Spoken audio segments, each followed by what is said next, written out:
നമസ്കാരം. Lights camera action എന്ന നമ്മുടെ ചാനലിലേക്ക് ഒരിക്കൽ കൂടി സ്വാഗതം. ഞാൻ നിങ്ങളുടെ ശാന്തിയുള്ള ദിനേശ്. ഞാൻ എപ്പോഴും ആലോചിക്കുന്ന ഒരു കാര്യമാണ്, ഈ നാട്ടിലെ പോലീസും അതിൻ്റെ മേലിൽ കോടതിയും ഇല്ലായിരുന്നെങ്കിൽ ഈ നാടിൻ്റെ ഗതി എന്താകുമായിരുന്നു എന്ന്. പോലീസിൽ ഒരുപാട് പുഴുക്കുത്തുകളുണ്ട്. കൈബലമുള്ളവർക്കായി പോലീസ് വഴിവിട്ട് പലതും ചെയ്യുക പതിവുമാണ്. ഇപ്പം തന്നെ കണ്ടില്ലേ, സ്റ്റീലിലുള്ള ഇടിവള കയ്യിലിട്ട് ഗുണ്ടായി നടക്കുന്ന ഒരലവലാതി പോലീസുകാരനെ ലുലു മാളിലോ എവിടെയിട്ട് 2-3 ചെറുപ്പക്കാർ ഒരു പണി അങ്ങ് പണിഞ്ഞു.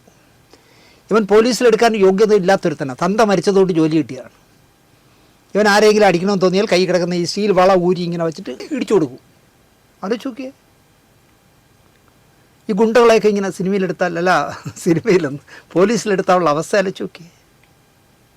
ഒരുപാട് പരാതി മുഖ്യമന്ത്രിക്ക് ചെന്നിട്ട് പോലും ഈ അലവലാതിയുടെ പേരിൽ കേസ് ചാർജ് ചെയ്യുന്നില്ല എന്ന് പറഞ്ഞാൽ ചങ്ങലയ്ക്ക് ഭ്രാന്ത് പിടിച്ചതുപോലെയാവും. ഗുണ്ടയായി നടക്കുന്ന ഒരു അലവലാതി പോലീസുകാരനെ പൊതുജനം മാളിലിട്ട് പൊതുജനം എന്ന് പറയണ്ട, 2-3 ചെറുപ്പക്കാർ മാളിലിട്ട് പഞ്ഞിക്കിട്ടു എന്ന് പറഞ്ഞാൽ പോലീസിന് അപമാനമാണ്. പോലീസ് അസോസിയേഷൻ്റെ എന്തോ യോഗം നടക്കുന്നിടത്ത് ഇവനെ മഹാത്മാഗാന്ധിയുടെ പേരമകനായിട്ട് ഇവൻ്റെ പേരിൽ കേസെടുത്തത് തെറ്റായിപ്പോയി, ഇവനെ ഇടിച്ചവർക്കെതിരെ കേസെടുക്കണമെന്നൊക്കെ പറഞ്ഞ് കുറേ എണ്ണം കൂതറകൾ അവിടെ കിടന്ന് ബഹളം ഉണ്ടാക്കിയെന്ന് പറഞ്ഞിട്ട് ഇവനെ പോലുള്ളവന്മാരായിരിക്കും. അല്ലാതെ മാന്യമായിട്ട് കാക്കിയിട്ടുകൊണ്ട് നടക്കുന്നവർ ഒരിക്കലും ഇവനെ പോലുള്ളവനെ. പോലീസിൽ എത്രയോ മാന്യന്മാരുണ്ട്. എൻ്റെ ഒരു ബന്ധുവിനെ എനിക്കറിയാം. ഒരാളിനെ പോലും ചീത്ത പറയാത്ത, ഒരാളിനെ പോലും തല്ലാതെ സർവീസിൽ നിന്ന് പെൻഷൻ ആകുന്നത് വരെയും കൈക്കൂലി വാങ്ങാതെ ജീവിച്ച ഒരു പോലീസുകാരനെ എനിക്കറിയാം. ഇതുപോലെ ആയിരക്കണക്കിന് പോലീസുകാർ കാണും. പക്ഷേ ഇവനെ പോലുള്ള ഒരു 5-6 പുഴുക്കുത്തുകൾ മതിയെന്നേ. ഇവനൊക്കെ സത്യം പറഞ്ഞാൽ എന്താ പിണറായി പിരിച്ചുവിടാത്തതെന്നാണ് ഞാൻ ആലോചിക്കുന്നത്. ഒരു മനുഷ്യൻ ചെയ്യാൻ പാടില്ലാത്ത അത്രയും എന്താ പറയുക, കാക്കി ഇട്ടുകൊണ്ട് ചെയ്യുന്ന തെമ്മാടിയെ എന്താ പറയുക, സഹികെട്ടാകണം പിള്ളേർ കണക്ക് തീർത്തത്. അളമുട്ടിയാൽ ചേരയും കടിക്കുമെന്നാണല്ലോ പണ്ടുള്ളവർ പറയാറ്. ഇവനെയൊക്കെ പോലീസിൽ വിലസും അവിടെ കോടതിയാണ് ഏകരക്ഷ. പറയാൻ വന്നത്, മാനം മര്യാദയ്ക്ക് ജീവിക്കുന്ന ഇന്ത്യയിലെ ചുരുക്കം സംസ്ഥാനങ്ങളിലൊന്നാണല്ലോ നമ്മുടെ കേരളം. സകലമാനം ഇന്ത്യക്കാരും അത് സമ്മതിക്കുന്നുണ്ട്. മലയാളി മാത്രമേ സമ്മതിക്കാതെ ഉള്ളൂ. ബാക്കി എല്ലാ സംസ്ഥാനത്തുള്ളവരും പറയും കേരളത്തെ കണ്ട് പഠിക്കണമെന്ന്. ആ സംസ്ഥാനത്ത് അസ്വസ്ഥത പടർത്താനും മറ്റ് സംസ്ഥാനക്കാരുടെ മുന്നിൽ താറടിക്കാനും വേണ്ടി കേന്ദ്രം ഭരിക്കുന്നവരുടെ ഒത്താശയോടെ ഒരു കൂതറ സിനിമ എടുക്കുക, ഇന്ത്യക്കാരുടെ മുന്നിൽ കേരളത്തെ താറടിച്ച് കാണിക്കുക. അതിനായി എടുത്ത ഒരു കൂതറ പടത്തിൻ്റെ 2ാം ഭാഗമായി കേരള സ്റ്റോറി 2 ഗോസ് ബിയോണ്ട് എന്ന സാധനവുമായി ഇറങ്ങുകയാണല്ലോ ഇപ്പോൾ അവർ. അതിൻ്റെ ട്രെയിലർ തന്നെ വലിയ അപകടകരമായ ട്രെയിലറായിരുന്നു. നിർബന്ധിച്ച് ബീഫ് കഴിക്കുന്നത് കാണിക്കുന്ന അടക്കം കയറ്റി സിനിമ എന്ന പേരിൽ അസ്വസ്ഥത ഉണ്ടാക്കാനുള്ള ഗൂഢശ്രമം തന്നെയാണ് നടത്തുന്നത്. അതിന് സെൻസർ ബോർഡിൻ്റെ എല്ലാ പിന്തുണയും. ഇക്കഴിഞ്ഞ വെള്ളിയാഴ്ച റിലീസാക്കാനായി കൊണ്ടുപിടിച്ച ശ്രമങ്ങൾ നടക്കുമ്പോഴാണ് ഒരു താൽപ്പര്യ ഹർജി വരുന്നത്. ഹൈക്കോടതി സിംഗിൾ ബെഞ്ച് പ്രദർശനം തടഞ്ഞു, ട്രെയിലർ പിൻവലിക്കാനും പറഞ്ഞു. അപ്പോൾ കാശിറക്കുന്നവർ ഡിവിഷൻ ബെഞ്ചിലേക്ക് പോയി. വ്യാഴാഴ്ച രാത്രിയും ഇന്നലെ രാത്രിയും ഭയങ്കര ചർച്ചകളായിരുന്നു, അങ്ങോട്ടും ഇങ്ങോട്ടും വാദപ്രതിവാദങ്ങളായിരുന്നു. ഉത്തരവ് പറയാനായി അത് മാറ്റിവെച്ചു. നമ്മളിത് ചിത്രീകരിക്കുന്ന സമയത്ത് ഡിവിഷൻ ബെഞ്ചിൻ്റെ ഉത്തരവ് വരുമായിരിക്കും. സിനിമയുടെ റിലീസിങ് തടയുന്നത് നിർമ്മാതാവിനെ സാമ്പത്തികമായി ഇല്ലാതാക്കും എന്നൊക്കെയാണ് നിർമ്മാതാവിൻ്റെ പരാതി. ഏതെങ്കിലും മതത്തെയോ കേരളത്തെയോ മോശമായി ചിത്രീകരിക്കുന്നില്ല എന്നൊക്കെ അപ്പീലിൽ ഈ കാശ് മുടക്കുന്നവന്മാർ വാദിക്കുന്നുണ്ട്, വൃത്തികെട്ടവന്മാർ. ഇവരെടുക്കുന്ന പടം ഉദാത്തമായ രചനയാണെന്നും ഉദാത്തമായ രചനയൊന്നും ആവില്ല എന്നും ഉറപ്പാണ്. കാരണം ഇവരെടുക്കുന്ന എന്തിനാണെന്ന് നമുക്കറിയാമല്ലോ. ഭംഗിയായി ജീവിക്കുന്ന കേരളത്തെ വർഗീയമായി തിരിവ് ഉണ്ടാക്കാനായി എത്ര ശ്രമിച്ചാലും ക്ലച്ച് പിടിക്കാത്ത കേരളത്തെ നാണം കെടുത്താനും വർഗീയമായി ചിന്തിപ്പിക്കാനും ചെയ്യുന്ന നാണം കെട്ട വർഗീയ രാഷ്ട്രീയ കളിയാണ് ഇത്തരം സിനിമകളെന്ന് മലയാളിയെ പഠിപ്പിക്കേണ്ട, സ്വബോധമുള്ളവനെയും അരിയാഹാരം കഴിക്കുന്നവനെയും ഒന്നും പഠിപ്പിക്കേണ്ട കാര്യമില്ല എന്നാണ് എൻ്റെ വിശ്വാസം. അതിവിടെ വിറ്റ് പോവുകയില്ല. BJP അധ്യക്ഷൻ, സംസ്ഥാന അധ്യക്ഷൻ രാജീവ് ചന്ദ്രശേഖർ തന്നെ പറഞ്ഞത്, ഞാനിതിൻ്റെ ട്രെയിലറും കാണില്ല, പടം തിയേറ്ററിലും കാണില്ല എന്നാണ്. അത്രയെങ്കിലും അദ്ദേഹം പറഞ്ഞു വച്ചു. ഈ രാജ്യത്തെ സമാധാനപരമായി ഒന്നിച്ചു കൊണ്ടുപോകാൻ ബാധ്യതയുള്ള കേന്ദ്ര ഭരണാധികാരികൾ സെൻസർ ചെയ്ത വിഡ്ഢികളെ ഇതൊക്കെ ഒന്ന് പഠിപ്പിക്കുന്നത് നല്ലതായിരിക്കും. രാജീവ് ചന്ദ്രശേഖർ പറഞ്ഞതുപോലെയെങ്കിലും പഠിപ്പിക്കുന്നത് നന്നായിരിക്കും എന്ന് ഞാൻ പറയും. സെൻസർ ചെയ്തവന്മാരെ സമ്മതിക്കണം കേട്ടോ. കാരണം എല്ലായിടത്തും വെച്ചിരിക്കുന്നവരെ കുറിയിട്ടവന്മാരല്ലേ. അവരിതും കാണിക്കും, ഇതിൻ്റെ ചാണകം തിന്നിയും പശുവിൻ്റെ മൂത്രം കുടിക്കും, ഗോമൂത്രം കുടിക്കുകയും ചെയ്യുന്നവന്മാരെ എത്ര ബുദ്ധിയാണ്. ഇവനൊക്കെ അല്ലേ ഇപ്പോൾ ഇന്ത്യയിലെ മുഴുവൻ സെൻസർ ബോർഡിൽ ഇരിക്കുന്നത്. അപ്പോൾ ഇങ്ങനെയൊക്കെ സംഭവിക്കും.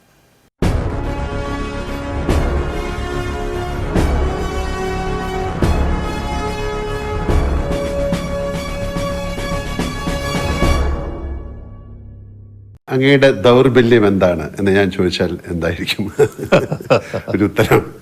അത് എന്താണെന്ന് ഇപ്പോൾ ദൗർബല്യം മനസ്സിലാക്കുന്നതിലെ ആൾക്കാർ കണക്കാക്കിയത് എൻ്റെ ദൗർബല്യം എൻ്റെ മക്കളാണെന്നാണ്.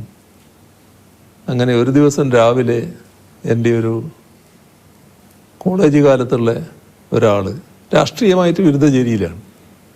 രാവിലെ എൻ്റെ വീട്ടിൽ വരിക, എതിർചേരിയിലാണ്, ഭയങ്കര എതിരാടിയാണ്. രാവിലെ വീട്ടിൽ വരിക, എന്താ പേര് ഞാൻ പറയുന്നില്ല, എന്താന്ന് ചോദിച്ചപ്പോൾ ഇരിക്കുമെന്ന് പറഞ്ഞു. അല്ല, ഞാനൊരു കാര്യം പറയാൻ വന്നതാണ്. പറഞ്ഞ് നിങ്ങളെ നല്ല വിജയൻ്റെ എന്നാണ്. വിജയൻ്റെ മക്കളെ നേരെ ഒരു നോട്ട് കൊടുത്തിട്ടുണ്ട്. ആളെ പേര് പറയുന്നുണ്ട്. അത് തട്ടിക്കൊണ്ടു പോകാനാണ്. ഇയാളുടെ പ്രധാന സുഹൃത്താണ് ഈ ചെയ്യുന്നത്. ഈ പ്രധാന സുഹൃത്താണ് ഇത് പ്ലാൻ ഇട്ടിട്ടത്.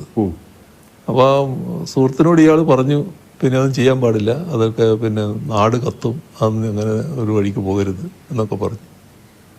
പക്ഷേ അവനായതുകൊണ്ട് എനിക്ക് ഉറപ്പില്ല, ചിലപ്പോൾ നടന്നേക്കാം. അപ്പോൾ ഞാൻ ചിരിച്ചു. അല്ല, നിങ്ങൾ ചിരിക്കുക ചെയ്യാന്ന് എനിക്കറിയാം, എന്നാലും ഇത് ശ്രദ്ധിക്കേണ്ട ഒരു കാര്യമാണ്. എന്ത് ശ്രദ്ധിക്കാനാണ്? ഞാനെന്ത് ശ്രദ്ധിക്കും? ഭാര്യയോട് പറയാൻ പറ്റുമോ? പറഞ്ഞാൽ പിന്നെ പിന്നെയുള്ള അവസ്ഥ എന്താണ്? ഈ കുട്ടികളോട് പറയാൻ പറ്റൂ?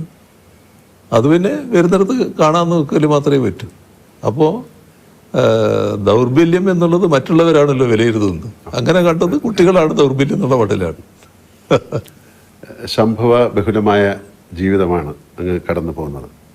എപ്പോഴെങ്കിലും തളർന്നു പോയ നിമിഷങ്ങളുണ്ടായിട്ടുണ്ടോ? ഒരു ഘട്ടത്തിലും അങ്ങനെ തളർന്നു പോയിട്ടില്ല. കാരണം തളർത്താൻ വേണ്ടിയുള്ള ഒരുപാട് ശ്രമങ്ങൾ ഉണ്ടായിട്ടുണ്ടെങ്കിലും ആ ഘട്ടത്തിലൊക്കെ എൻ്റെ വിശ്വാസം പാർട്ടിയിലാണല്ലോ, പാർട്ടിയോടാണല്ലോ എൻ്റെ ഏറ്റവും വലിയ കൂറ്. അപ്പോൾ പാർട്ടിയുടെ ഭാഗമായിട്ടാണ് ഞാൻ നിൽക്കുന്നത് എന്നുള്ളത് ഒരു കരുത്തോടെ നിൽക്കാൻ എന്നെ പ്രേരിപ്പിച്ചിട്ടുണ്ട്. നമസ്കാരം. നമ്മുടെ പുതിയൊരു വാരഫലത്തിലേക്ക് എല്ലാ പേർക്കും സ്വാഗതം. ഒന്നും മനസ്സിലാക്കാൻ പറ്റാത്ത ഒരു പ്രഹേളികയാണ് നീ എന്നൊക്കെ പണ്ട് നാടകത്തിൽ കേട്ട് കൈയടിച്ചിട്ടുണ്ട് ഞാൻ. അതിൻ്റെ അർത്ഥം പോലും അറിയാതെ. പ്രഹേളിക എന്നൊക്കെ പറഞ്ഞ് നമുക്കെന്ത് അർത്ഥം അറിയാൻ? നമ്മുടെ മോഹൻലാലിനെ പറ്റി ചിന്തിക്കുമ്പോഴൊക്കെ ഈ ഡയലോഗാണ് ഓർമ്മ വരാറ്. MG കോളേജിൽ പഠിക്കുമ്പോൾ മോഹൻലാൽ കൂടെയുള്ള കൂട്ടുകാരിൽ നിന്നും വിഭിന്നനായി SFIക്കാരനായിരുന്നു. ഇവിടെ ഭരിച്ച VS അച്യുതാനന്ദനോടും AK ആൻ്റണിയോടും ഉമ്മൻചാണ്ടിയോടും നല്ല ബന്ധം പുലർത്തിയിരുന്നു മോഹൻലാൽ. പിണറായിയുമായി വലിയ ആത്മബന്ധം തന്നെയുണ്ട് മോഹൻലാലിന്. ടോവിനെയും ബേസിൽ ജോസഫും കോൺഗ്രസ്സുകാരനായ ജയറാമും ഒക്കെയായും അടുപ്പമുണ്ടെങ്കിലും മമ്മൂട്ടി, മോഹൻലാൽ, കമൽഹാസൻ എന്നിവരോടാണ് വലിയ അടുപ്പം പിണറായിക്കുള്ളത്. കേരളം അതിദാരിദ്ര്യ പട്ടികയിൽ ഇനി ഒരാളുമില്ല എന്ന് പ്രഖ്യാപിച്ച ചടങ്ങിനൊഴിച്ച് സർക്കാരിൻ്റെ എല്ലാ പരിപാടികളിലും മോഹൻലാലിൻ്റെ സാന്നിധ്യം ഉണ്ടായിരുന്നു. WCCയും ഡോക്ടർ ബിജുവും ഒക്കെ പ്രതിഷേധിച്ചത് വകവയ്ക്കാതെ സംസ്ഥാന ചലച്ചിത്ര അവാർഡ് ദാന വേദികളിൽ മോഹൻലാലിനെ സ്റ്റേറ്റ് ഗസ്റ്റായിട്ട് കൊണ്ടുവന്നിട്ടുണ്ട് ഈ സർക്കാർ. ഇപ്പോൾ KSRTCയുടെ പ്രതിഫലമില്ലാത്ത ബ്രാൻഡ് അംബാസഡറുമായി. എന്റെ ജീവിതത്തിലേക്ക് ഐശ്വര്യത്തിന്റെ ചിഹ്നം വിളിച്ചെത്തിയ ആനവണ്ടി, നിനക്ക് നന്ദി. ഇതുപോലുള്ള ശുഭയാത്രകൾ സമ്മാനിക്കാൻ മലയാളിക്കൊപ്പം KSRTC എന്നെന്നും ഉണ്ടാകട്ടെ എന്ന് ഞാൻ പ്രാർത്ഥിക്കുന്നു. പത്തനാപുരത്ത് ഗണേശനും ജഗദീഷും ഭീമൻ രഘുവും 3 മുന്നണിക്കായി മത്സരിച്ചപ്പോൾ ഗണേശന് മാത്രമായി ചെന്ന പ്രസംഗിച്ച ആളുമാണ് മോഹൻലാൽ. എന്നാൽ നരേന്ദ്രമോദിയുമായിട്ടും ഇതേ ബന്ധം മോഹൻലാൽ സൂക്ഷിക്കുന്നു.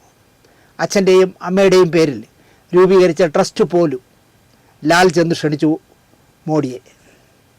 ഇപ്പോഴിതാ പൊതുവെ ഗൗരവക്കാരൻ എന്ന് മാധ്യമങ്ങൾ വിളിച്ച് മനസമാധാനത്തോടെ ഒന്ന് ചിരിക്കാൻ പോലും പറ്റാതായ പിണറായിയെ 1 മണിക്കൂർ അഭിമുഖം നടത്തി ഇക്കഴിഞ്ഞ വ്യാഴാഴ്ച വൈകുന്നേരം 6 മണി മുതൽ 7 വരെ മലയാളികളെ TV-യുടെ മുന്നിൽ കുത്തിയിരുത്തി മോഹൻലാൽ. ഈ അഭിമുഖ കലാപരിപാടി പിണറായിയുടെ വലിയ അടുപ്പക്കാരനായ മമ്മൂട്ടി നടത്തിയിരുന്നെങ്കിൽ ഇത്രയും ശോഭിക്കുമോ എന്നതിൽ എനിക്ക് സംശയമുണ്ട്. ഇത് രണ്ടുപേരും ഉള്ളു തുറന്ന് ചിരിച്ചു എന്നുള്ളതാണ്. ചിരിക്കാൻ പൊതുവെ പിശുക്ക് കാണിക്കുന്ന പിണറായിയെ കൊണ്ട് മനസ്സ് തുറന്ന് ചിരിപ്പിച്ചു ആദ്യമധ്യാന്ത്യം മോഹൻലാൽ. മോഹൻലാൽ സ്റ്റൈലിൽ ഇടയ്ക്കിടെ ഒരു പാട്ട് പാടണം, ഇപ്പോൾ വേണ്ട പിന്നെ മതിയെന്ന് പറയിപ്പിച്ചു പിണറായിയെ മോഹൻലാൽ ചിരിപ്പിച്ചു. ഞാൻ കണ്ട സിനിമകളിൽ നിങ്ങൾ ചെയ്ത അമൃതംഗമയ എനിക്കിഷ്ടപ്പെട്ട സിനിമയാണെന്നും അതിനൊരു സന്ദേശമുണ്ടെന്നും MT മനോഹരമായി എഴുതിയതാണെന്നും നിങ്ങളുടെ ദിനേശനും ദാസനുമൊക്കെ എനിക്കിഷ്ടമാണെന്നും തുറന്നു പറഞ്ഞു പിണറായി. എനിക്കൊന്ന് വിജയൻ എന്ന് പറഞ്ഞത് അദ്ദേഹത്തിൻ്റെ പേരായതുകൊണ്ടാണെന്നുണ്ട് ദിനേശൻ എന്നാണ് അദ്ദേഹം പറഞ്ഞത്. സ്റ്റണ്ട് പടങ്ങൾ കാണാൻ എനിക്ക് വലിയ താല്പര്യമാണെന്ന് പറഞ്ഞ മുഖ്യൻ മുൻപ് പതിവായി രജനീകാന്തിൻ്റെ സിനിമകൾ, ആക്ഷൻ സിനിമകൾ പതിവായി കണ്ടിരുന്നുവെന്നും പറഞ്ഞു. മോഹൻലാൽ ചോദിച്ചു പറയിപ്പിച്ചു എന്നുള്ളതാണ് സത്യം. ചോദ്യങ്ങൾ എഴുതിക്കൊണ്ട് വച്ച് വായിച്ച് ചോദിക്കാതെ മോഹൻലാൽ രസകരമായി അഭിമുഖം നടത്തി. അതിനനുസരിച്ച് പിണറായിയും കസറി. അല്ല സതീശ, നമുക്ക് വേണ്ട ഇതേപോലൊരു കലാപരിപാടി എന്നാണ് എനിക്ക് VD സതീശനോട് ചോദിക്കാനുള്ളത്. ഉറപ്പായിട്ടും ഇന്നലെ മോഹൻലാൽ പിണറായിയെ അഭിമുഖം ചെയ്യുന്നത് കണ്ടിരിക്കും സതീശൻ. അപ്പം നമുക്ക് വേണ്ടേ ഈ ഇലക്ഷനൊക്കെ വരെയല്ലേ സതീശ എന്നാണ് എനിക്ക് ചോദിക്കാനുള്ളത്. ആരെങ്കിലും വച്ചെന്ന് കാച്ച്, ആരെയും കിട്ടിയില്ലെങ്കിൽ ഈ ജോയി മാത്യു എന്ന് പറഞ്ഞ ആൾ നിങ്ങളുടെ അടുത്ത സുഹൃത്തല്ലേ, അയാളെങ്കിലും വച്ച് നിങ്ങളുടെ ഒരു കലാപരിപാടി കുറേ നുണകളെങ്കിലും ഞങ്ങൾക്ക് കേട്ട് ചിരിക്കാമല്ലോ. ഒന്ന് കാച്ചെന്നേ. അടുത്ത കഥ എന്ത് പറ്റിയെന്നറിയില്ല. അടുത്ത കാലത്ത് നമ്മുടെ ഉർവശി പറയുന്നതിലും നടക്കുന്നതിനിടയിലും നിൽക്കുന്നതിലുമൊക്കെ ഒരു 10 പൈസയുടെ കുറവുള്ളതുപോലെ എനിക്ക് തോന്നി. നിങ്ങൾക്ക് തോന്നിയോന്നും എനിക്കറിയില്ല, എന്താവാൻ കാരണമെന്നും എനിക്കറിയില്ല. ഇനി കാണുമ്പോൾ നിങ്ങൾ ആ വീഡിയോകളൊക്കെ ശ്രദ്ധിച്ച് നോക്കണം. മൊത്തത്തിലൊരു 10 പൈസയുടെ കുറവുണ്ട്. നായികയായി വിലസിയ കാലത്ത് നല്ല ബോൾഡായിരുന്നു ഉർവശി. അതുകൂടി ഓർക്കുമ്പോൾ ഇപ്പോൾ എന്തോ പോലെ. നമ്മുടെ ശ്രീനിവാസൻ അധിക കാലം ഇനി നമ്മോടൊപ്പം ഉണ്ടാവില്ല എന്ന് ഉറപ്പിച്ച ആളായിരുന്നു ഞാൻ. അതിനാൽ തന്നെ അദ്ദേഹം രോഗത്തിൻ്റെ പിടിയിൽ അമർന്ന ശേഷം ഒരിക്കലും ഞാൻ അദ്ദേഹത്തെ വിളിച്ചിട്ടില്ല, എന്നാൽ എന്നെ ക്ഷീണിച്ചേട്ടനും വിളിച്ചിട്ടില്ല. പക്ഷേ ഞങ്ങൾക്കിടയിൽ വിശ്വസിക്കാൻ കൊള്ളാവുന്ന ഒരു ഹംസം ഉണ്ടായിരുന്നു, അദ്ദേഹത്തിൻ്റെ അക്കൗണ്ടൻറ്റ് കൃഷ്ണകുമാർ.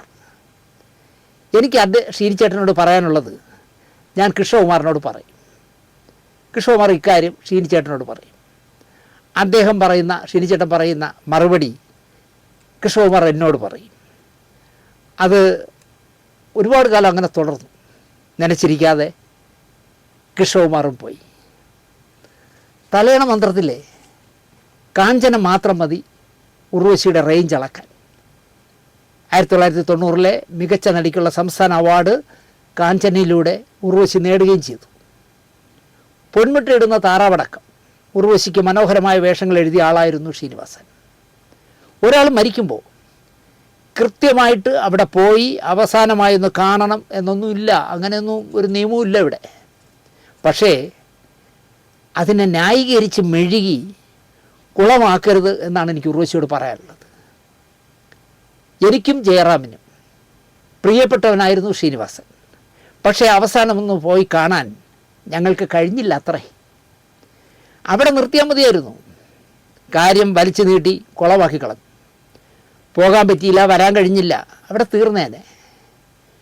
ഉർവശി വരാൻ പറ്റാത്തതിന് പറയുന്ന കാരണം ഞാനും ജയറാമും പാണ്ഡ്യരാജിൻ്റെ പുതിയ സിനിമയിൽ ക്രൂഷ്യൽ സ്റ്റേജിൽ അഭിനയിക്കുന്നൊരു തിരക്കിലായിപ്പോയത്രേ.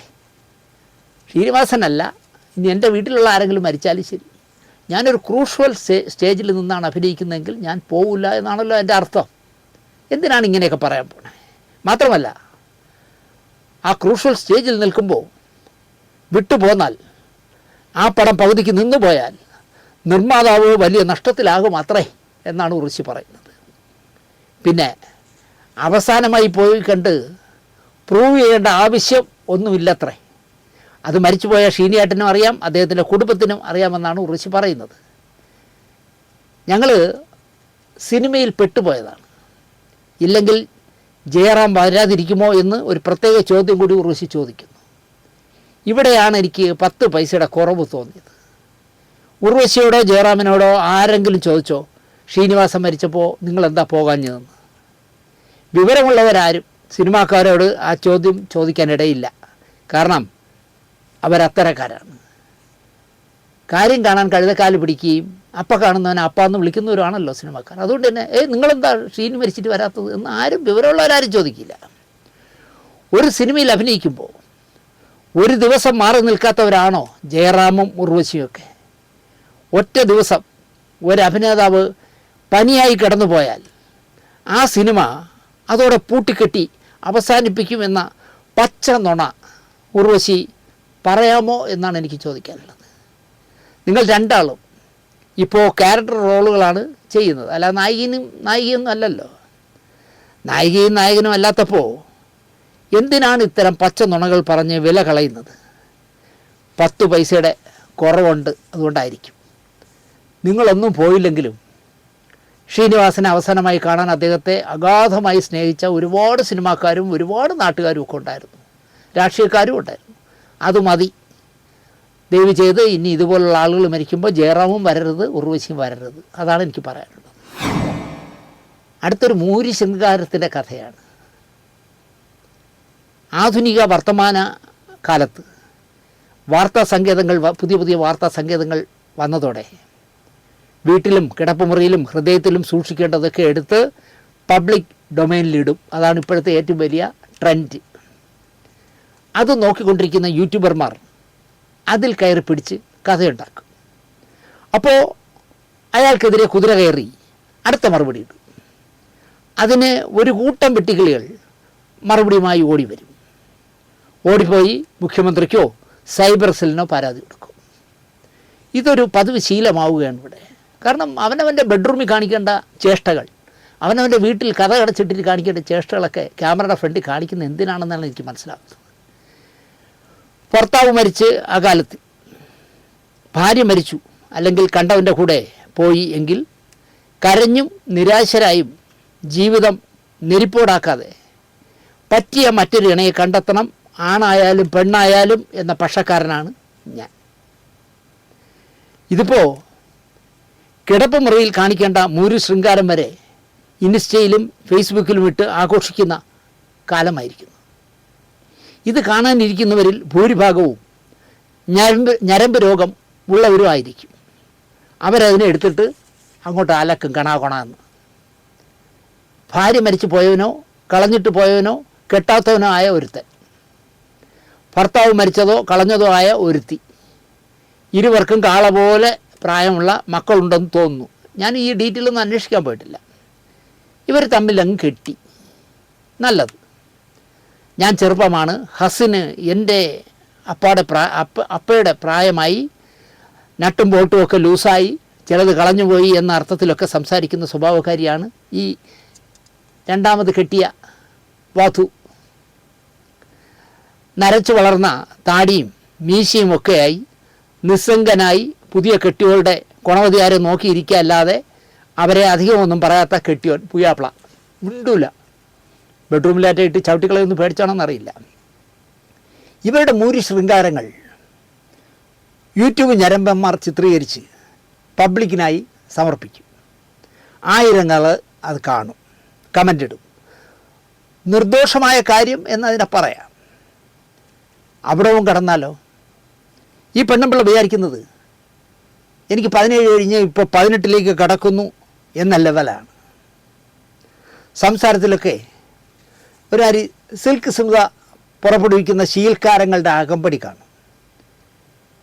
വാത്സ്യായനൻ രചിച്ചതൊക്കെ തങ്ങൾ കാണിച്ചു കൊടുത്തതിൽ നിന്നാണെന്ന് തോന്നും പറച്ചിലും ആക്ഷനും. ഈ പെണ്ണുമ്പിള്ള ഒരു നാൾ തൻ്റെ തിരുമോന്തയിൽ നെറ്റിയുടെ ഈ ഭാഗത്തെവിടെയോ 2 ചതവ് പറ്റിയ പോലുള്ള പടങ്ങൾ പോസ്റ്റാക്കി. ബാക്ക്ഗ്രൗണ്ടിൽ ഏതോ സിനിമയിലെ ഒരു ഡയലോഗ് കിട്ടും. ആ ഡയലോഗ് എന്താണെന്ന് ചോദിച്ചാൽ വളരെ സങ്കടത്തോടെ ഏതോ ഒരു പെണ്ണുമ്പിള്ള പറയുന്ന ഡയലോഗ്, ഞാൻ തോറ്റു, എല്ലാ അർത്ഥത്തിലും ഞാൻ തോറ്റു എന്നാണ് ഡയലോഗ്. ആരായാലും സംശയിക്കും ഈ ചതവ് ആ മുതുക്കളവൻ ഭർത്താവ് ശല്യം സഹിക്കാതെ 2 വീക്ക് വീക്കിയതാണ്. ഇത് കണ്ടാൽ വെട്ടുകിളികൾ മിണ്ടാതിരിക്കുമോ? ആ ഫോട്ടോ എടുത്തിട്ട് ഒരു കാച്ചി അപ്പാപ്പന് കിടക്കപ്രകൃതി കൊടുക്കാതെ അപ്പാപ്പൻ തൈ കിളവിക്കിട്ട് ചാമ്പി എന്നുള്ള അർത്ഥത്തിലായിരിക്കും മിക്കവാറും പേര് പോസ്റ്റ് ചെയ്യുന്നത്.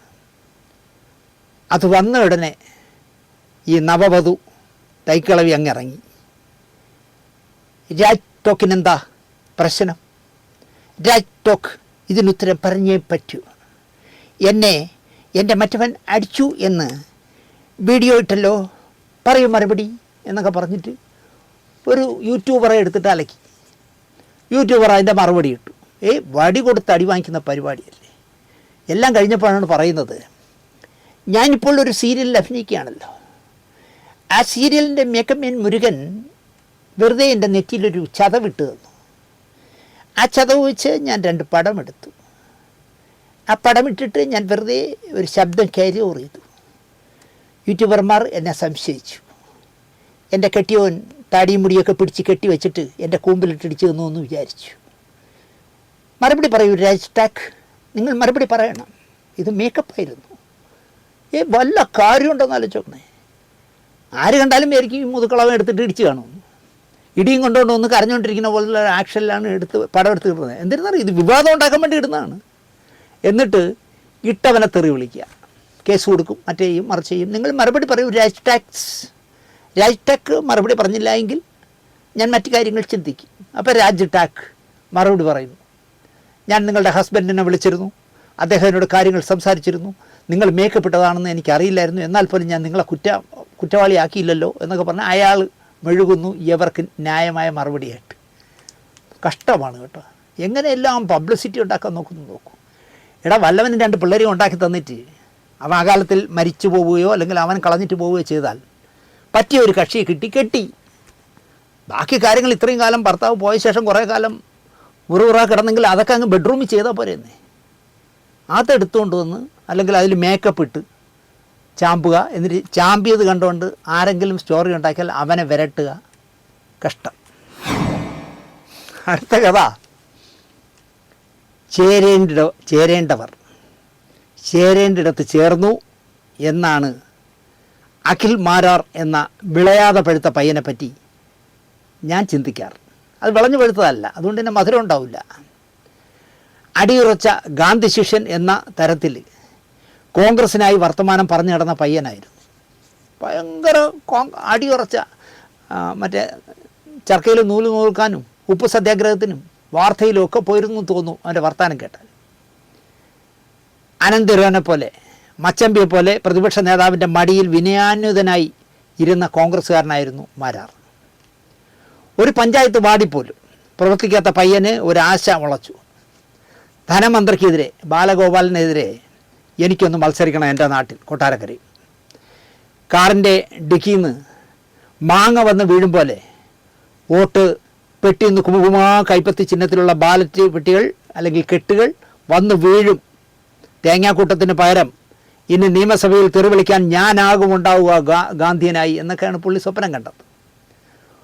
140 സീറ്റ് 280 സീറ്റാക്കിയാലും മതി വരാത്ത സ്ഥാനാർത്ഥി മോഹികളുള്ള പാർട്ടിയിൽ മാരാർക്ക് പണ്ടൊരു ചെണ്ട എന്ന് പറഞ്ഞതുപോലെ സീറ്റ് കിട്ടാൻ സാധ്യതയൊന്നുമില്ല.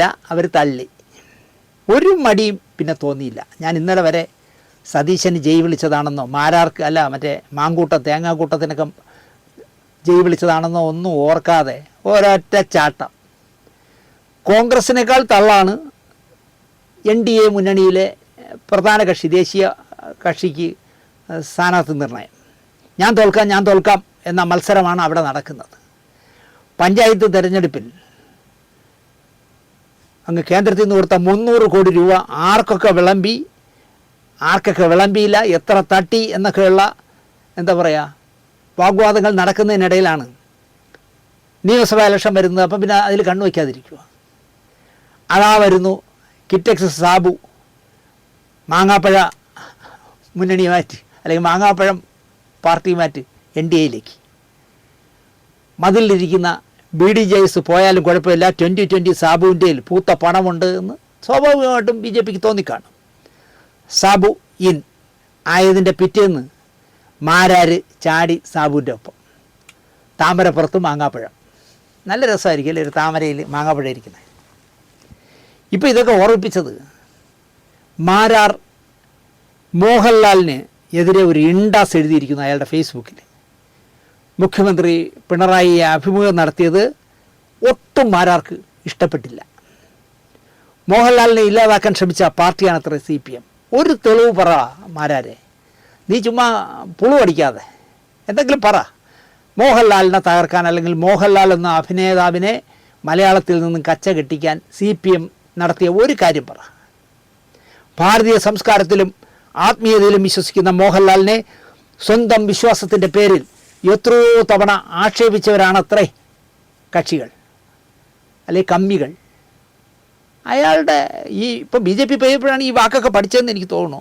ഭാരതീയ സംസ്കാരം, ആത്മീയത, ആർഷഭാരതം എന്നൊക്കെ പഠിക്കും. ഇനിയിപ്പോൾ രാത്രികാലങ്ങളിലിരുന്ന് കാണാതെ പഠിക്കുമായിരിക്കും മാരാർ. ഒരൊറ്റ തെളിവ്, ഈ പറഞ്ഞതിന് ഏതിനെങ്കിലും ഒരൊറ്റ തെളിവ് പുറത്തു വിടും മാരാരെ എന്നാണ് എനിക്ക് പറയാനുള്ളത്. അവിടെ ചാടിച്ചെന്നു എന്ന് വിചാരിച്ച് ഇത്തരം ചപ്പടാച്ചികൾ വച്ച് കാച്ചരുത്. നിങ്ങളൊരു ചെറുപ്പക്കാരനല്ലേ. പാട്ട കൊട്ടിയതിൻ്റെ പേരിൽ ആക്ഷേപിച്ചിത്രയാ. മോഹൻലാൽ പാട്ട കൊട്ടിയത് എനിക്കറിഞ്ഞൂടാ, മാരാര് കൊട്ടി കാണും, കൊട്ടണ ഒരു ടൈപ്പാണ്. മോഹൻലാൽ പാട്ട കൊട്ടിയെങ്കിൽ ഇനിയും ആക്ഷേപിക്കണം എന്ന പക്ഷക്കാരനാണ് ഞാൻ. അത് മോഹൻലാൽ അല്ല, ആര് കൊട്ടിയാലും കൊറോണ പോകാനായിട്ട് പാട്ട കൊട്ടിയാൽ പോകും എന്ന് പറഞ്ഞ് ഏതെങ്കിലും വിഡ്ഢി പറയുന്നതും കേട്ടോണ്ട് കൊട്ടിയാൽ ആ കൊട്ടുന്നവനെ ആക്ഷേപിക്കണം എന്ന പക്ഷക്കാരനാണ് ഞാൻ. പക്ഷേ മോഹൻലാൽ കൊട്ടിയെന്ന് എനിക്ക് അറിവില്ല. അതൊക്കെ മരമണ്ടന്മാർ ചെയ്യുന്ന പണികളാണ്. ഇനി വരുന്ന ദിവസങ്ങളിൽ മാരാർജി ഇതൊക്കെ ചെയ്യും എന്ന് എനിക്ക് തോന്നുന്നു. മോഹൻലാൽ ചോദിച്ചതിനേക്കാൾ ശമ്പളം സർക്കാർ കൊടുത്തതുകൊണ്ടാണ് പിണറായിയെ 1 മണിക്കൂർ ഇൻ്റർവ്യൂ ചെയ്തതെന്നാണ് ഈ മഹാൻ പറയുന്നത്. എന്തെങ്കിലും ഒരു തെളിവ് പുറത്തുവിടും, ചുമ്മാ വിടുവാടിക്കാതെ. മോഹൻലാൽ ഒന്നുമില്ലെങ്കിൽ ഒരു 10-45 വർഷത്തെ സിനിമാ പാരമ്പര്യമുള്ള ഒരു വലിയ നടനല്ലേ. ആ ബഹുമാനമെങ്കിലും നിനക്ക് വേണ്ടേ? മോഹൻലാലിനെ ഇൻ്റർവ്യൂ ചെയ്താൽ സർക്കാർ എത്ര കൊടുക്കും? ഇപ്പം ദേവസ്വം ബോർഡിൻ്റെ കഥകളിക്ക് ലക്ഷക്കണക്കിന് രൂപ മുടക്കി ചെയ്യുന്ന കഥകളിക്ക് ദേവസ്വം ബോർഡ് കൊടുക്കുന്ന 3000 രൂപയായിട്ടാണ്. അത്രേ അവരിലുള്ളൂ. 3000 രൂപയ്ക്കുള്ള കഥകളി കളിച്ചാൽ മതി. അങ്ങനെയുള്ള നാട്ടിൽ സർക്കാരിന് വേണ്ടി മുഖ്യമന്ത്രിയെ ഇൻ്റർവ്യൂ ചെയ്താൽ, 1 മണിക്കൂർ ഇൻ്റർവ്യൂ ചെയ്താൽ എത്ര രൂപ സർക്കാർ കൊടുക്കാം? അത് ആദ്യം മാരാര് പറ. നേരെ മറിച്ച് ആ ഒരു ദിവസം മോഹൻലാൽ ഗസ്റ്റ് റോളിന് പുറത്തു കൊടുത്താൽ എത്ര കോടി കിട്ടും? അതും മാരാര് പറ. നമ്മൾ പറയുമ്പോൾ കാര്യങ്ങൾക്കൊക്കെ ഒരു ലോജിക്ക് വേണം. അതുപോലെ എനിക്ക് മാരാരോട് ചോദിക്കാനുള്ളത്, നമ്മളെ ഹിന്ദിയിലെ പ്രിയദർശൻ്റെ പ്രിയപ്പെട്ട നടനായ അക്ഷയ് കുമാർ മോഡിയെ ഇൻ്റർവ്യൂ ചെയ്തപ്പോൾ എത്ര കൊടുത്തു കാണും എന്നുകൂടി മാരാര് പറ. പയ്യൻ പറ. അക്ഷയ് കുമാറിന് BJP എത്ര കൊടുത്താണ്? അത് ഷൂട്ട് ചെയ്ത പ്രിയദർശൻ എത്ര കൊടുത്താണ്? അതും കൂടെ മാരാര് പറ. അക്ഷയ് കുമാറിന് നരേന്ദ്രമോദിയെ ഷൂട്ട് ചെയ്യാം, അഭിമുഖം നടത്താം. മോഹൻലാലിന് പിണറായി വിജയനെ അഭിമുഖം നടത്താൻ പാടില്ല എന്ന് എങ്ങനെ പറയും? തന്ത്രിയെ കള്ളക്കേസിൽ കുടുക്കിയതടക്കം, 10 വർഷമായി കേരളത്തെ നശിപ്പിച്ചതടക്കം ശകാര വർഷങ്ങൾ പറയുകയാണ് മാരാർജി. ഇനി എന്തെല്ലാം പറയാനിരിക്കുന്നു, പാർക്കലാം എന്ന് മാത്രമേ എനിക്ക് പറയാനുള്ളൂ. ഇതിനേക്കാളും ഒരു രസം എന്താണെന്ന് വെച്ചാൽ, അഖിൽ മാരാർ ഈ 3 വെള്ളിയാഴ്ചയേ ഉള്ളൂ അഖിൽ മാരാറായിട്ട്. അഖിൽ കോട്ടത്തല എന്നാണ് യഥാർത്ഥ പേര്. മൊട്ടത്തലയെന്ന് ഇടാത്ത നന്നായി, അഖിൽ കോട്ടത്തല. അപ്പോൾ അഖിൽ കോട്ടത്തല പറ, എത്ര രൂപ കൊടുത്തിരിക്കും മോഹൻലാലിന് കേരള സർക്കാർ? എന്തിനാണ് വടി കൊടുത്ത് അടി വാങ്ങിക്കണം കോട്ടത്തലേ എന്ന് മാത്രമേ എനിക്ക് ചോദിക്കാം. അടുത്ത കഥ, നിയമസഭാ തിരഞ്ഞെടുപ്പ് ഇനി അടുത്തെത്തി. മറ്റന്നാളായിട്ടോ മുഖ്യ തിരഞ്ഞെടുപ്പ് കമ്മീഷണർ കേരളത്തിൽ വരുന്നുണ്ട്. ഇവിടെ വന്ന് കാര്യങ്ങൾ സംസാരിച്ച് ഡൽഹിയിലെത്തിയ ഉടനെ അദ്ദേഹം ഡേറ്റ് പ്രഖ്യാപിക്കും. ഇത്തവണ സിനിമാക്കാർക്ക് നല്ല ഡിമാൻഡാണെന്ന് തോന്നുന്നു. പണി നന്നായി മേസരി. നാളെ മുതൽ പണിക്ക് വരണ്ടെന്ന് പറഞ്ഞ കണക്ക് കൊല്ലത്ത് നിന്നും ഇത്തവണ മുകേഷിനെ മാറ്റും, സീറ്റ് കൊടുക്കില്ല. കയ്യിലിരിപ്പ് കൊണ്ട് കൈമോശം വന്നതാണ് എന്ന് സമാധാനിക്കാം. ഉറപ്പായിട്ടും ഞാൻ പറയുന്നു, മൂന്നാമതും കൊല്ലത്ത് നിന്നിരുന്നെങ്കിൽ അദ്ദേഹം ജയിക്കുകയും ചെയ്യുമായിരുന്നു. സാംസ്കാരിക വകുപ്പ് അടക്കം, ഗണേശന് വേറൊരു പാർട്ടിയുടെ ആളായതുകൊണ്ട് കൊടുക്കില്ല, പക്ഷേ മുകേഷിന് സാംസ്കാരിക വകുപ്പ് അടക്കമുള്ള കൊടിവെച്ച കാറിൽ 5 വർഷം നടക്കാമായിരുന്നു, മന്ത്രിയാക്കുമായിരുന്നു. ഈഴവ കമ്മ്യൂണിറ്റിപ്പെട്ട ആളാണ്. കമ്മ്യൂണിസ്റ്റ് എന്താ പറയുക, ആദ്യകാല കമ്മ്യൂണിസ്റ്റ് പ്രവർത്തകരിൽ ഒരാളായ ഒ മാധവൻ്റെ മകനാണ്. 3 തവണ MLA ആയ സ്ഥിതിക്ക് ഒരു മന്ത്രിസ്ഥാനം ഉറപ്പായിരുന്നു. കൊല്ലത്തുനിന്നുള്ള ഒരു മന്ത്രി മുകേഷ് ആയിരുന്നേനെ, പക്ഷേ കൈയിരിപ്പുണ്ട്, അത് പോയി കിട്ടി. ജഗദീഷ്, ഭീമൻ രഘു, ബോൾഗാട്ടി, ധർമ്മജൻ മുതലായവരൊക്കെ ഏതാണ്ട് സൈലൻറ്റിലായി അല്ലെങ്കിൽ ഷെഡിൽ കയറി എന്ന് തന്നെ പറയാം. ഇനി അമ്മയുടെ നേരത്ത് മത്സരിക്കാറക്കില്ല. ധർമ്മജൻ്റെ ബെസ്റ്റ് ഫ്രണ്ട് രമേഷ് പിഷാരടി കൈപ്പത്തി ചിഹ്നത്തിൽ എറണാകുളത്ത് നിന്ന് മത്സരത്തിന് ഉണ്ടാകും എന്നുള്ളത് ഉറപ്പാണ്. അത് തൃക്കാക്കരയാണോ തൃപ്പൂണിത്തുറയാണോ എവിടെയാണെന്നുള്ളത് ഉറപ്പായില്ല. പിഷാരടിയെ നേരിട്ട് ഞാൻ കണ്ടപ്പോൾ പറയാതെ പറയുകയും ചെയ്തു പിഷാരടി. ഞാൻ ഇതിനിടയ്ക്ക് പിഷാരടിയെ കണ്ടിരുന്നു. അപ്പോൾ പിഷാരടി ഞാൻ ചോദിച്ചു, നിങ്ങൾ തിരഞ്ഞെടുപ്പിൽ മത്സരിക്കുന്ന? ഉണ്ടാവും ചേട്ടാ, ഉണ്ടാവും. അതെവിടെ, സീറ്റ് ഇതുവരെയും ഫിക്സ് ചെയ്തിട്ടില്ല. ഞാൻ ഉണ്ടാവും എന്ന് എന്നോട് പറഞ്ഞു. കൊച്ചിയിൽ നിന്നും ഒരു ന്യൂ വേവ് സംവിധായകൻ മത്സരിക്കാനുണ്ടാകാം LDFന് വേണ്ടി. അല്പം വശപ്പിശക് ഉള്ളതിനാൽ, ചില ക്രിമിനൽ കേസുകൾ ഉള്ളതിനാലും മാത്രമാണ് ഇതുവരെയും മറുപടികളൊന്നും വരാത്തത്. കൂടെ അടുത്തിടെ അയാളുടെ ഭാര്യയും പൊറുതി അവസാനിപ്പിച്ച് സ്വതന്ത്രയായി അങ്ങ് വീട്ടിൽ പോയി. ഡോക്ടർ ബാദുഷ എന്ന കോൺഗ്രസ് പശ്ചാത്തലമുള്ള മനുഷ്യൻ BJP സ്ഥാനാർത്ഥിയാകുമത്രേ.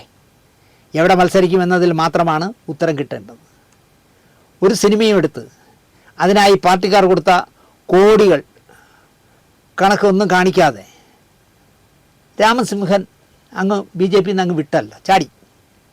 പകരം ദേശീയ മുസ്ലിം ആകാനാണ് ഡോക്ടർ ബാദുഷ പോകുന്നത്. ജയിച്ച് കയറട്ടെ എന്ന് നമുക്ക് പ്രാർത്ഥിക്കാം. അടിയൊഴുക്കില്ലെങ്കിൽ ചിലപ്പോൾ ബാദുഷ ജയിക്കും. അടിയൊഴുക്ക് വന്നാലാണ് പ്രശ്നം.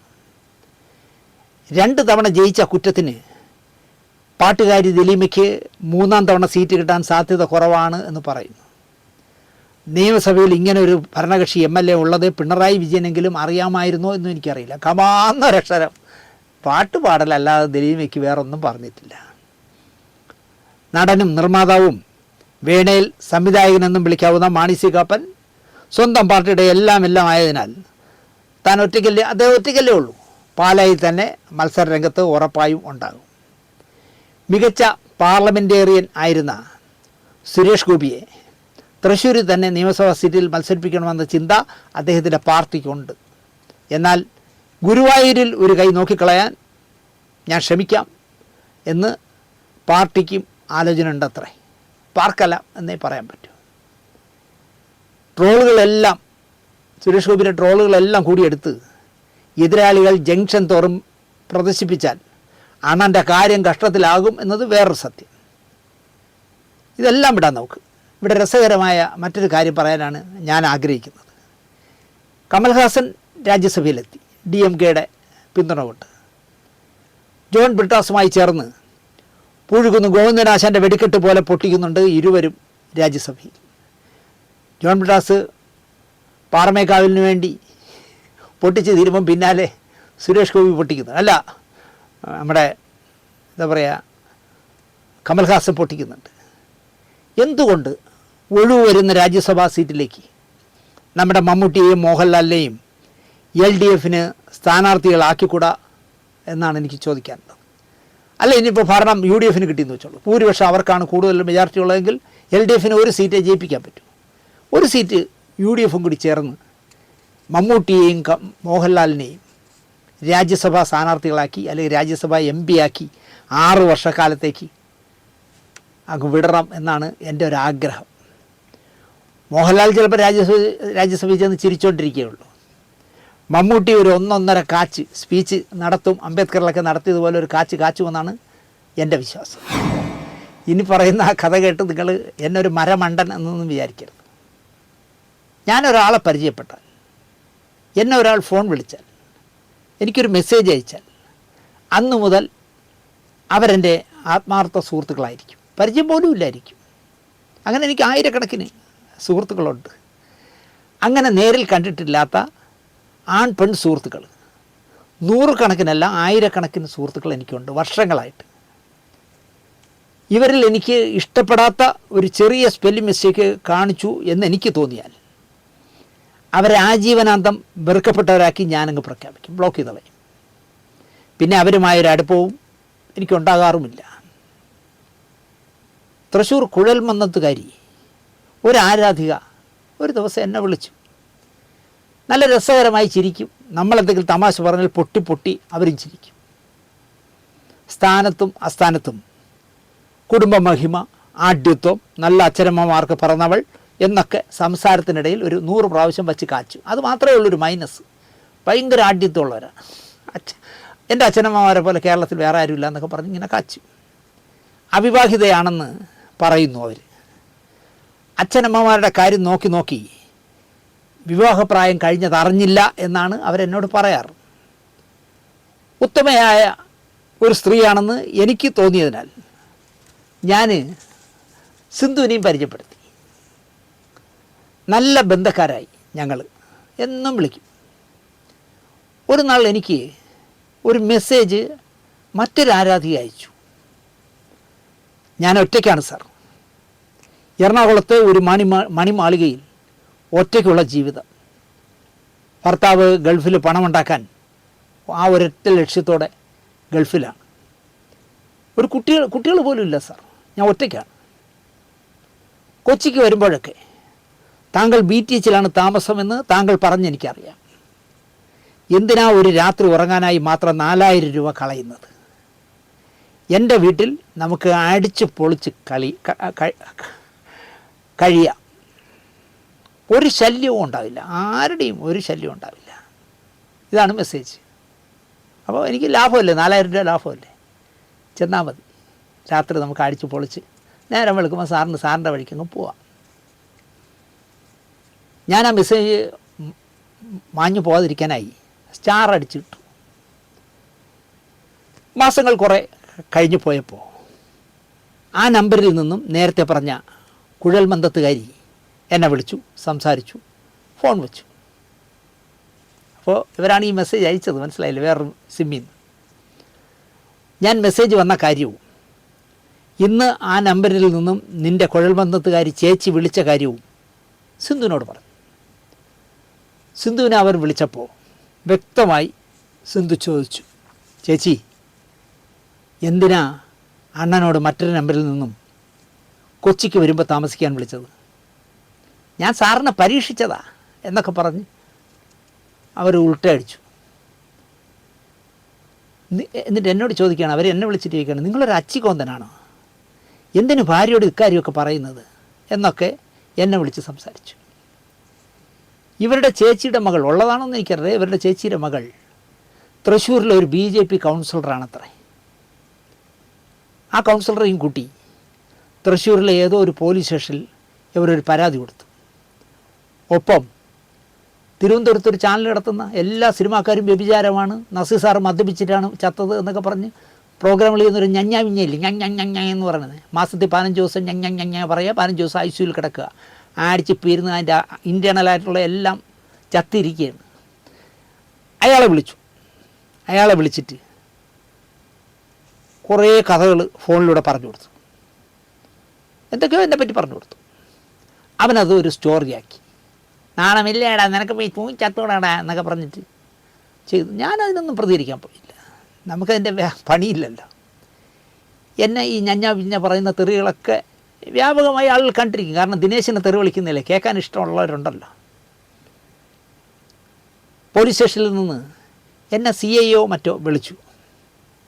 വള്ളി പുള്ളി വിളിക്കാതെ എല്ലാം വിശദമാക്കി കൊടുത്തു ഞാൻ. ഒപ്പം ഈ സ്ത്രീ അയച്ച പറഞ്ഞ എല്ലാ മെസ്സേജുകളും ഞാൻ സൂക്ഷിച്ചു വച്ചിട്ടുണ്ട്, അത് അയച്ചു തരാമെന്നും അദ്ദേഹത്തിൻ്റെ പറഞ്ഞു. താങ്കളുടെ വാട്സാപ്പിലേക്ക് ഞാൻ അയച്ചു തരാമെന്നുണ്ട്. അവിടെ ആ ശല്യം തീർന്നു. ഞാനിപ്പോൾ ഈ കഥ ഇതുവരെ മനസ്സിൽ വെച്ചിരുന്ന ഈ കഥ പരസ്യമായി പറയാൻ കാര്യം, ഇന്നലെ രാത്രി ഒരു പെണ്ണും പിള്ള എന്നെ വിളിച്ചു. വളരെ കാര്യമായിട്ട് സംസാരിച്ചു. പ്രോഗ്രാമുകളെ പറ്റിയും ലൈറ്റ്സ് ക്യാമറ ആക്ഷനെ പറ്റിയും എന്നെ പറ്റിയൊക്കെ ഒരുപാട് നേരം സംസാരിച്ചിട്ടുണ്ട്. പറഞ്ഞു, സാറേ ഈ ഷീലാമ്മ എവിടെ താമസിക്കണേ? ഞാൻ പറഞ്ഞു, മദ്രാശിയിൽ. അയ്യോ, മദ്രാസിലാണോ?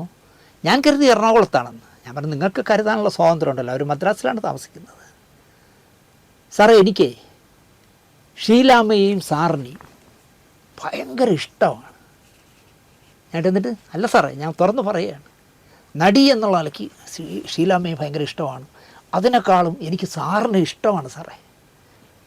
അപ്പം ഞാൻ ഒന്ന് അലർട്ടായി. ഈ ശബ്ദം ഞാൻ എവിടെയോ കേട്ടിട്ടുണ്ടല്ലോ എന്നെനിക്ക് തോന്നി. ഞാൻ മറുപടി ഒന്നും പറയാതെ ഫോൺ കട്ട് ചെയ്തു.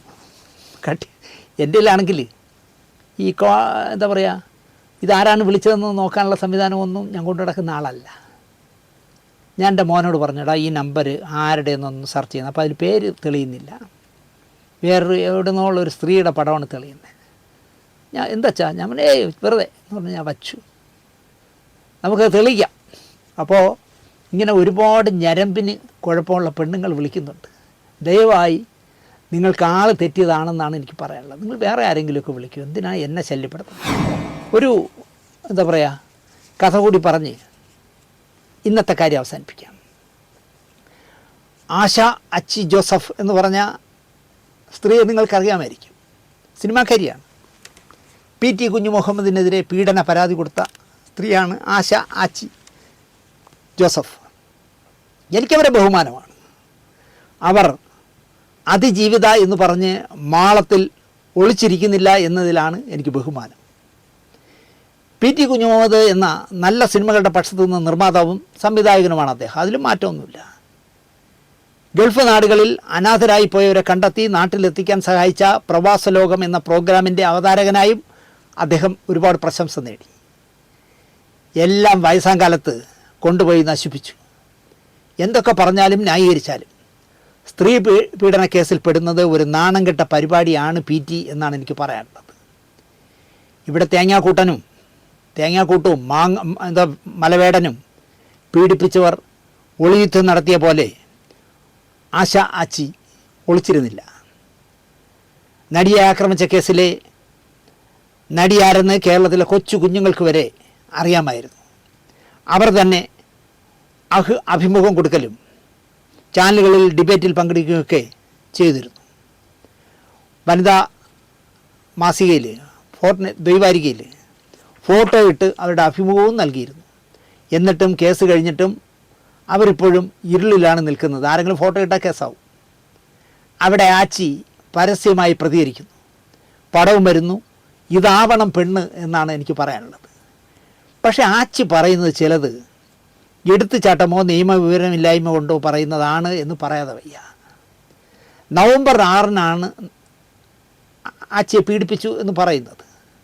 ആ സംഭവത്തിന് നവംബർ 6-ന് നടന്ന സംഭവത്തിന് നവംബർ 24-ാം തീയതിയാണ് കേസെടുത്തതെന്ന് സ്ഥിരം പരാതിയായി ആച്ചി പറയുന്നു. നവംബർ 6-ന് നടന്ന സംഭവത്തിൻ്റെ ആഘാതത്തിൽ നിന്നും അല്പമെങ്കിലും പുറത്തു കിടക്കാൻ കുടുംബത്തെയെങ്കിലും അറിയിക്കാൻ കഴിഞ്ഞത് ദിവസങ്ങൾക്ക് ശേഷമാണെന്നും ആച്ചി തന്നെ പറയുന്നു. PT കുഞ്ഞുമുഹമ്മദ് ഒരു ആഭാസനോ വഴിപോക്കനോ അല്ല. അദ്ദേഹം ഒരുപാട് അവാർഡുകൾ നേടിയ സംവിധായകനുമാണ്. മുൻ MLA ആണ്. ഭരിക്കുന്ന പാർട്ടിയുടെ സഹയാത്രികനാണ്. പ്രായമാണെങ്കിൽ കുഴിയിലേക്ക് പോകാനുള്ളത്ര ആയിരിക്കുന്നു. ഒരുപാട് രോഗങ്ങളുമുണ്ട്. ഇതിനേക്കാൾ ഹീനമായ തുടരെ മോശം പ്രവൃത്തികൾ പലരോടും കാട്ടിയ ആ തേങ്ങാക്കൂട്ടത്തെ എപ്പോഴാണ് പിടിച്ച് അകത്തിട്ടത് എന്ന് നിങ്ങൾ ആലോചിച്ച് നോക്കൂ. പരാതി കൊടുത്തതിൻ്റെ അന്നാണോ? ആ പെൺകുട്ടികളും പരാതിയും വഴിയും കൊടുക്കാനും വൈകിയിരുന്നു. നിങ്ങൾ പറയുന്നു സിനിമാ പ്രവർത്തനത്തിനിടയിൽ ജോലി സ്ഥലത്ത് വെച്ചാണ് ഇത് സംഭവിച്ച അതിക്രമം ഉണ്ടായത്, അതിനാൽ പോഷ് ആക്ട് ചുമത്തണമെന്ന്. അതെങ്ങനെ ശരിയാവും ആച്ചി? സിനിമാ ചിത്രീകരണ സ്ഥലത്തോ ഡബ്ബിങ് എഡിറ്റിങ് മുതലായ സ്ഥലത്തോ ഇത്തരമൊരു അതിക്രമം നടന്നാൽ നിങ്ങൾ പറയുന്ന പോഷ് ആക്ട് ചുമത്താം. അതിൽ ന്യായമുണ്ട്. ലൈംഗിക അതിക്രമം, സ്ത്രീത്വത്തെ അവമാനിക്കൽ തുടങ്ങിയ വകുപ്പുകളെ ഇട്ടുള്ളൂ, അത് കുറഞ്ഞു പോയി എന്നാണ് അവർ പറയുന്നത്. പിന്നെ എന്തൊക്കെ ഇടണം? ആച്ചി പറ. പോഷ് ആക്ട് പ്രകാരം PT കുഞ്ഞുമുഹമ്മദിനെ എല്ലാ ഔദ്യോഗിക ചുമതലകളിൽ നിന്നും മാറ്റി നിർത്തണ്ടേ എന്നാണ് ആച്ചി ചോദിക്കുന്നത്. അതെങ്ങനെയാണ് ശരിയാവുന്നത്? സിനിമകൾ സെലക്ട് ചെയ്യാൻ ഏൽപ്പിച്ചത് ഹോട്ടൽ മുറിയിൽ ഇരുന്ന് മതിയെന്ന് അക്കാദമി തീരുമാനിച്ചിരുന്നോ എന്ന് എനിക്കറിയില്ല. വലിയ സ്ക്രീനിൽ കണ്ടല്ലേ ഇത്തരം കാഴ്ചകൾ നിർണ്ണയിക്കേണ്ടത്? അതും എനിക്കറിയില്ല. PT-ക്ക് എന്ത് ഔദ്യോഗിക ചുമതലകൾ സർക്കാർ കൊടുത്തിട്ടുണ്ട്? ഒന്നുമില്ല. മുൻ MLA കൈരളി ചാനലിൻ്റെ കൊണാണ്ടറും ചലച്ചിത്ര ക്ഷേമനിധി ബോർഡിൻ്റെ തലവനുമൊക്കെ ആയിരുന്നു. അത് once upon a time. November 6-ന് അതിക്രമം നേരിട്ട ആച്ചി പോലും മുഖ്യമന്ത്രിക്ക് പരാതി അയച്ചത് നവംബർ 24-നാണ്. ഡിസംബർ 8-നാണ് FIR ഇട്ടത്. എന്തിനാണ് ഇത്രയും ലേറ്റാക്കിയതെന്ന് ആച്ചിയുടെ ചോദ്യത്തിന് എന്ത് പ്രസക്തിയുണ്ട്? അതാ പറഞ്ഞത്, ഇതൊരു അതിർവഴക്കല്ലല്ലോ, പോലീസിന് ഒത്തിരി പണിയില്ലേ, നിങ്ങൾ രണ്ടാളും ആ ദിവസങ്ങളിൽ ഒരേ ഹോട്ടലിൽ അടുത്തടുത്ത മുറികളിലുണ്ടായിരുന്നോ, CCTVയുടെ ദൃശ്യങ്ങൾ എടുക്കണം, കണ്ട സാക്ഷികളെ കണ്ടെത്തണം. ഇതൊക്കെ കഴിഞ്ഞാലും ആഭ്യന്തര വകുപ്പ് കൊടി വീശണം. കാരണം PT ഒരു ചെറിയ മീനല്ല. പിന്നെ മുഖ്യമന്ത്രിക്ക് ആച്ചി പരാതിയല്ല കൊടുത്തത്. അതും ആച്ചി തന്നെ പറയുന്നുണ്ട്, ഞാൻ പരാതിയൊന്നും അല്ല കൊടുത്തത്, അനുഭവം വിവരിക്കുന്ന ഒരു കത്താണ് കൊടുത്തത്. പക്ഷേ മുഖ്യമന്ത്രി അതിനെ പരാതിയായി മാറ്റിയെന്ന് ചിന്തയെങ്കിലും ഉണ്ടായിരുന്നെങ്കിൽ ആച്ചി കാത്തിരിക്കൂ എന്നാണ്. എന്താണ് സംഭവിക്കുന്നതെന്ന് നമുക്ക് നോക്കാമായിരുന്നു. ഒരു പരാതി കൊടുക്കാത്ത സ്ത്രീയാണ് ഈ പറയുന്നത്. പക്ഷേ മുഖ്യമന്ത്രി അതിനെ പരാതിയാക്കി. പരാതി കിട്ടി 6 ദിവസത്തിന് ശേഷം 2 പോലീസുകാർ വന്ന് കണ്ടു. FIR ഇട്ടിട്ടില്ല, FIR രജിസ്റ്റർ ചെയ്യാൻ താമസമുണ്ടാകുമെന്നു അവർ പറഞ്ഞത്രേ. ചലച്ചിത്ര അക്കാദമി വിളിച്ച് PT-യുടെ പേര് ഫെസ്റ്റിവൽ ബുക്കിൽ നിന്ന് ഒഴിവാക്കുന്നു, ചലച്ചിത്ര ഉത്സവത്തിലേക്ക് അദ്ദേഹത്തെ ക്ഷണിച്ചിട്ടില്ല, ആച്ചി പങ്കെടുക്കണമെന്ന് പറയുകയും ചെയ്തുവെന്നും ആച്ചി തന്നെ പറയുന്നു. പക്ഷേ ഇക്കാര്യം പത്രക്കുറിപ്പ് ഇറക്കി PT-യെ ഒന്നുകൂടി നാറ്റിച്ചിരുന്നെങ്കിൽ നടപടിയെടുത്തതായി താൻ കണക്കാക്കുമായിരുന്നു എന്നാണ് ആച്ചിയുടെ പക്ഷം. മുൻകൂർ ജാമ്യം PT-ക്ക് കൊടുത്തതിലും ആശയ്ക്ക് പരിഭവമുണ്ട്. നടിയെ ആക്രമിച്ച കേസിൽ സർക്കാർ അതീവ പ്രാധാന്യത്തോടെ ഇടപെട്ടു. എൻ്റെ കേസിൽ അതുണ്ടായില്ല എന്നും ആച്ചി പരിഭവത്തോടെ പറയുന്നു. ഒരു സംശയം ചോദിക്കട്ടെ ആച്ചി, നിങ്ങൾ ക്ഷണിതാവായി വരുന്ന ചലച്ചിത്ര അവാർഡ് ദാനത്തിൽ, നിങ്ങൾ വന്നല്ലോ അവാർഡ് ദാനത്തിന്, മുഖ്യമന്ത്രി അവാർഡ് കൊടുക്കുന്ന ചെക്കൻ 11 വയസ്സുകാരിയെ അടക്കം നിരവധി പേരെ പീഡിപ്പിച്ച കേസിലെ പ്രതിയായിരുന്നിട്ടും നിങ്ങളെന്താ പ്രതികരിക്കാത്തത്? ഇവിടെയാണ് ആച്ചി നിങ്ങളുടെ ഈ തലയിൽ കണ്ടുവെച്ച WCCയോട് നിങ്ങളോടൊക്കെ എനിക്ക് ദേഷ്യം തോന്നുന്നത്. നിങ്ങളെ ചലച്ചിത്ര അക്കാദമി വിളിക്കുന്നു, PT കുഞ്ഞുമോഹന് ഞങ്ങൾ ക്ഷണക്കത്ത് പോലും അയച്ചിട്ടില്ല, ഫെസ്റ്റിവൽ ബുക്കിൽ പേര് വെച്ചിട്ടില്ല, വന്നോളൂ. ആച്ചി പോകുന്നു. ആച്ചിയുടെ സാന്നിധ്യത്തിൽ 11 വയസ്സുകാരിയായ കുട്ടിയെ ഉൾപ്പെടെ പീഡിപ്പിച്ച, നിരവധി പീഡനങ്ങൾ നടത്തിയ, ലഹരി ഉപയോഗിക്കുന്ന, മാരകായുധങ്ങൾ കൊണ്ടു നടക്കുന്ന, കണക്കിപ്പെടാത്ത കാശ് കയ്യിൽ വയ്ക്കുന്ന ഒരുത്തന് ഷീൽഡ് എടുത്ത് കൊടുക്കുന്ന കണ്ടപ്പോഴെങ്കിലും ആച്ചിയെങ്കിലും എണീറ്റ് നിന്ന് അതിൻ്റെ പ്രതിഷേധം അറിയിക്കേണ്ടായിരുന്നു ആച്ചി. എല്ലാം ചില ആളുകൾക്ക് മാത്രം മതിയോ? PT കുഞ്ഞുമോഹനെ തൂക്കിക്കൊല്ലണമെന്ന് പറയുന്ന അതേ ആവേശത്തോടെ നിങ്ങൾ പറയണ്ടേ, യവനെ ഈ അവാർഡ് കൊടുക്കരുത് എന്ന് അവിടെ നിന്ന് ആ സദസ്സിലിരുന്ന് പറയണ്ടേ എണീറ്റ് നിന്ന്? അതായിരുന്നു നിങ്ങൾ കാണിക്കേണ്ടത്. നിങ്ങൾ ചിലരെ മാത്രമേ ഫോക്കസ് ചെയ്യുള്ളൂ, അതാണ് പ്രശ്നം.